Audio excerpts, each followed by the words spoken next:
All right, I'm going to do a video on expectations at crate and doorways. I have no idea if I made a video like this for you for Rio.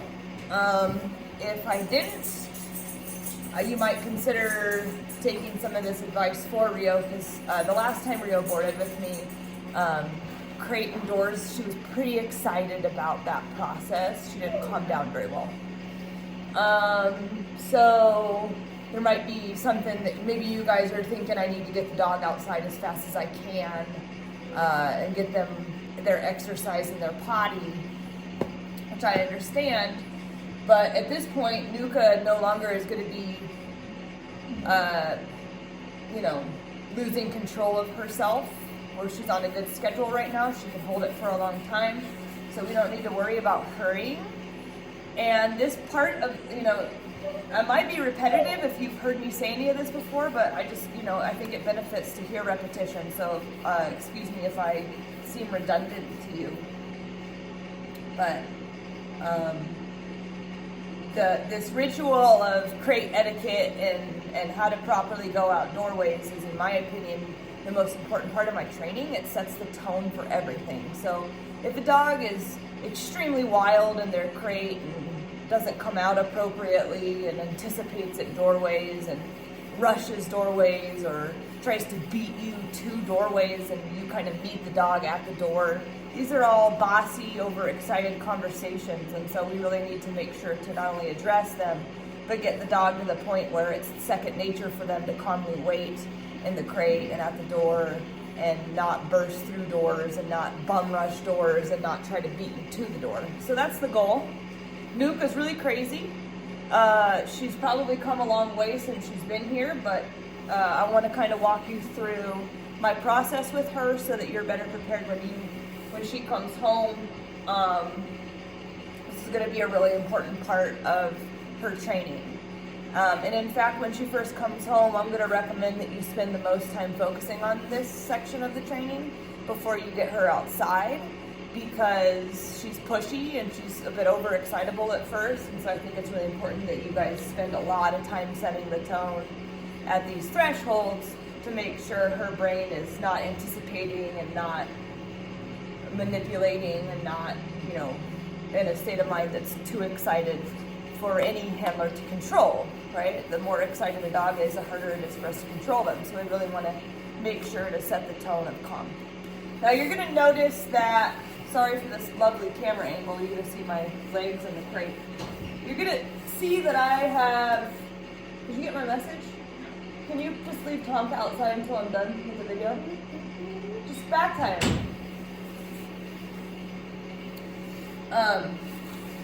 Hold on one second.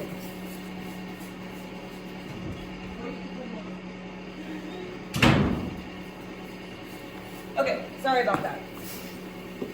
My garage door broke, so we only have one entrance and exit in this garage, and it's making our lives really challenging right now.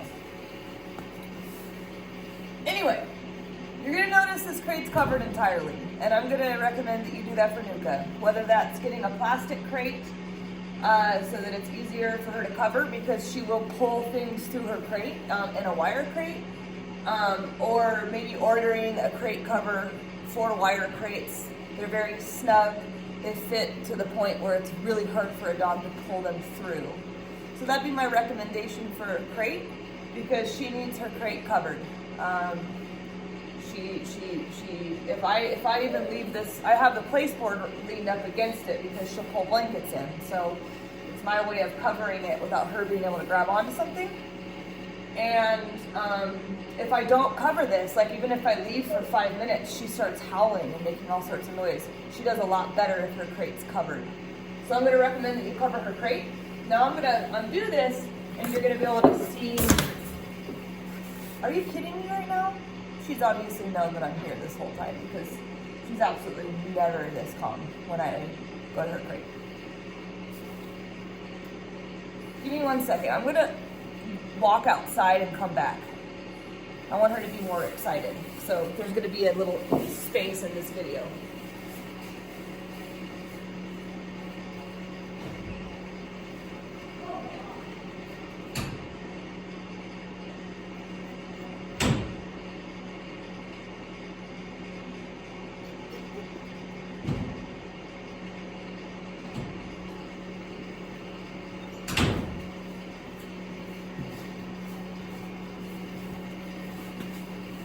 All right, so the first thing I do is I'm gonna grab my leash and get it ready.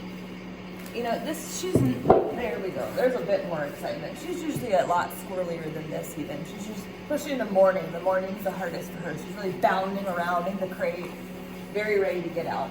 So the first thing I'm gonna do here is I'm gonna wait for her to sit. And she knows that that crate door is not going to open until she sits. Okay, and so at first, this took a while. And I don't know if you're doing this at home. So if you already are, good for you. If you're not, you got some work ahead of you. Because it took a couple minutes for her to figure out that I wasn't going to open that door until she sat.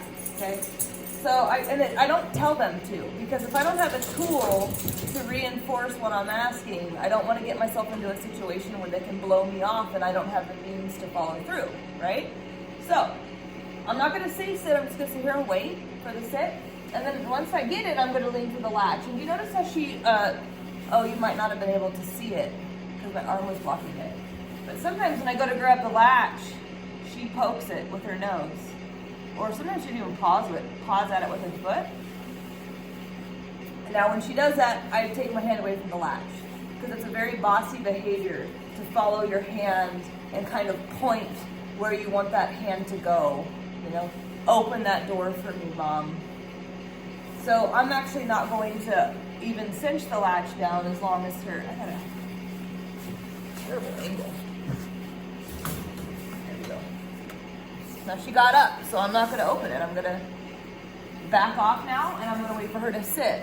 So basically, anytime I get this kind of unwanted decision, whether that be poking the crate door or getting out of her sit, in the mornings, it's real squirreliness. So if I go to unlatch the crate, she starts getting super excited and flailing around in the crate. It's like she throws herself into sits and downs and all sorts of different things.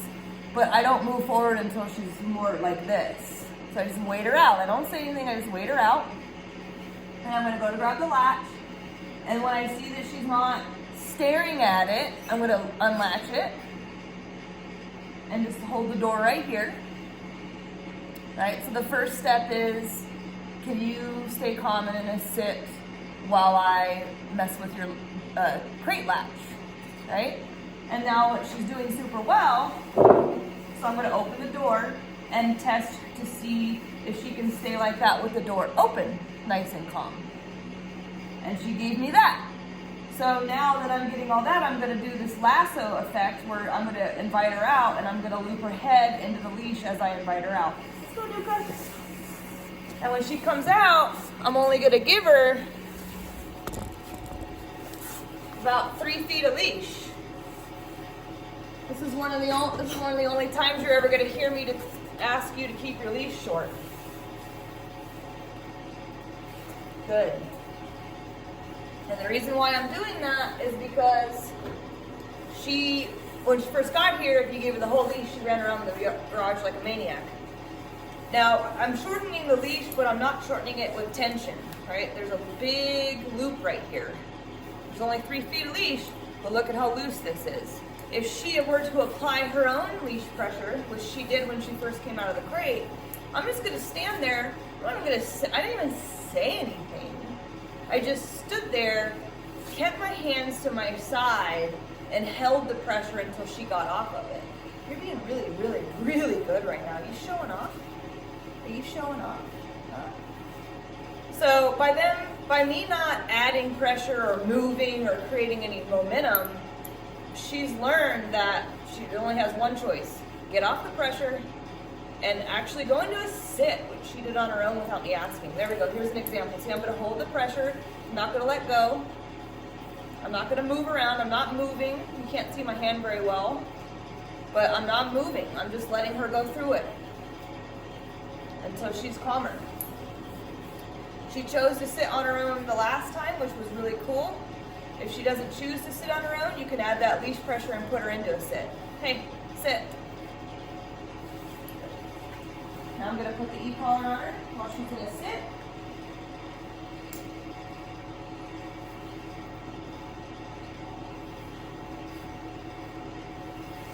Okay. Now I got to move this camera around. Sit. So that you guys can see the next step.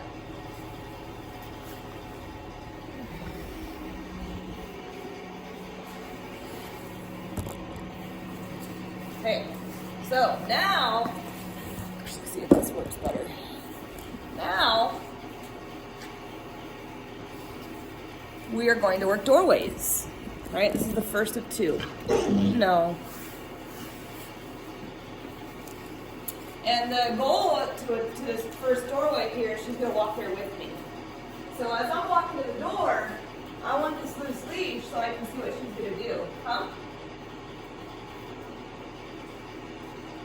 As you can see, her first instinct still is it's either the water bowl or the door.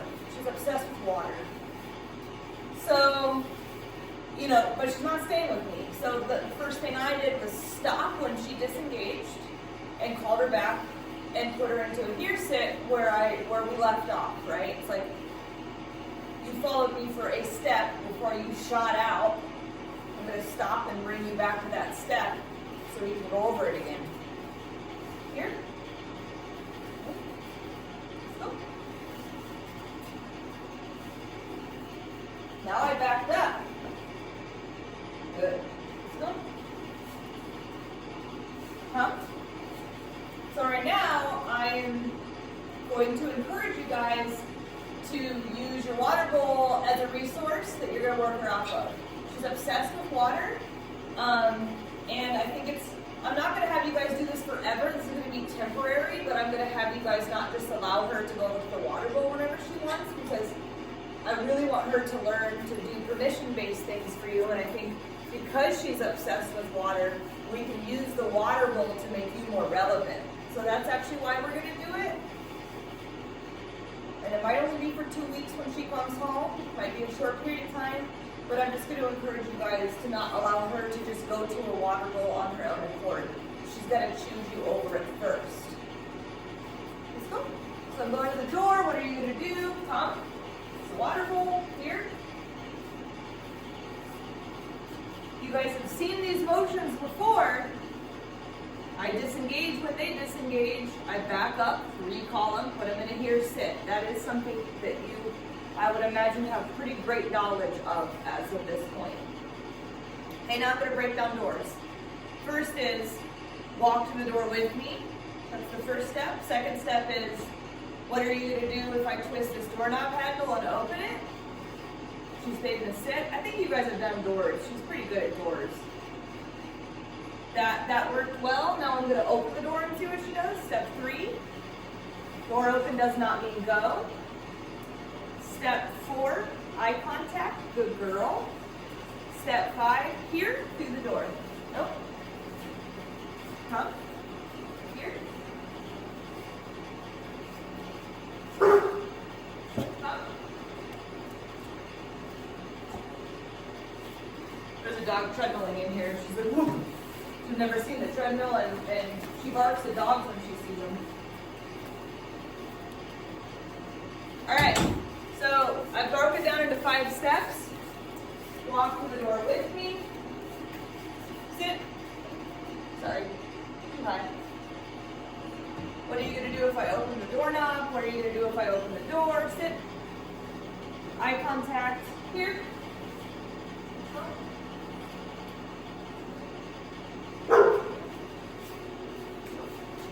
Now, if at any point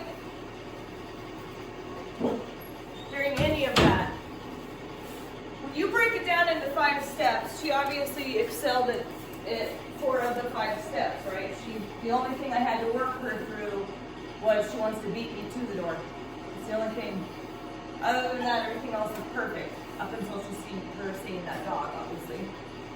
So, but if you break it down into steps like that, for every step she makes a mistake, you need to go back to that step and redo it. For every step that she's successful, you don't need to go back to that step and redo it. So hopefully that makes sense. So, come here. Sit. So if,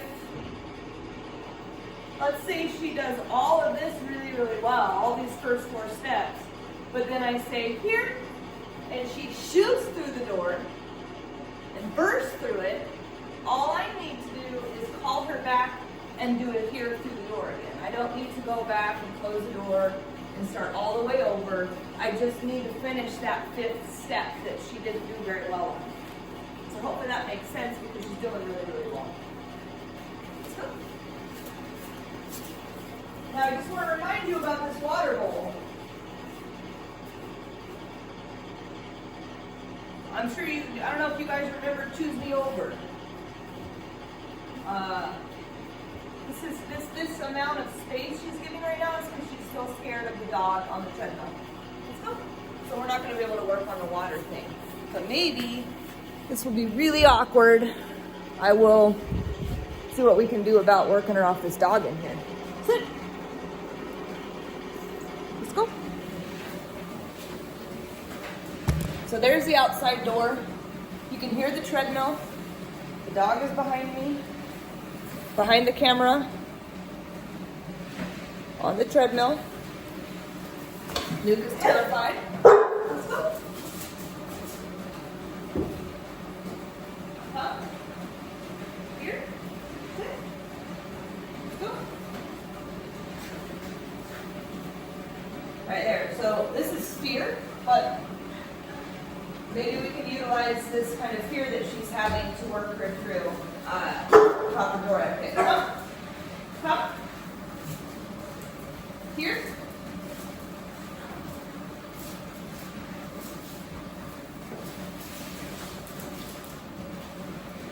Go. This is a dog who doesn't want her back turned, right? Fearful dogs don't want to turn their back to what scares them. So you've kind of seen me work, like, instead of wanting to go this way or face this way, she's like, what is that? This is crazy. Okay. Meeting me at the door together, not the prettiest. Doorknob open. Good. Door open. Nope. Come. So she failed that step. So I'm going to start over. Sit. And you notice how I started over? You can do a let's go and turn her. This is a small space, so what I do is I back up. Come. Here. Sit. Like that. Doorknob. Door open. Perfect. Now I just go wait for eye contact. How many times have you treadmilled? Huh? Gotta start over because that scared her. Sit.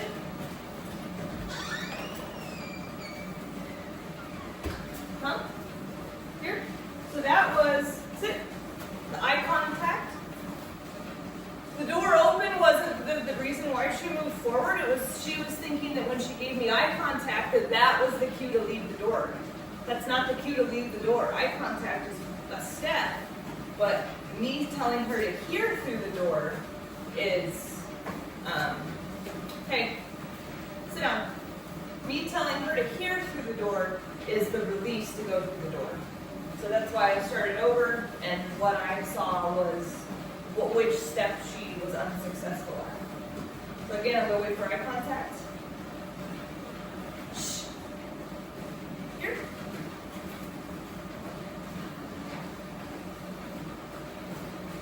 Now when she gets outside, she wants to take all 15 feet of line right away, right? She goes into a here really nicely through that doorway, but right when we get out there, she wants to take a line. So what I've been doing is one really, really good recall. Huh?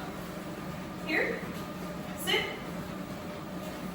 Eye contact, and then I'll say go potty. Every once in a while, you know, Nuke spends about 9 hours in her crate at night, which is a long time for a puppy, and probably longer than what you're doing right now. So I think that in the mornings, not every morning, but sometimes I can tell that that recall's not going to happen. She just pees right away. So obviously you can't do that. Let her pee. You know, be intuitive. But if you can tell she's not like, oh my God, I'm going to pee and poop, and it's just like, oh, we're outside. Then you do a recall, sit, let's wait for eye contact, go potty, give her permission to go out. Sit. Good. If she goes potty right when she gets outside, after she's done, do a recall, sit, eye contact. Okay, now do the rest of your business. This is going to be the hardest in the morning. All your other sessions should be easy, and you shouldn't have to worry about her having to go so bad.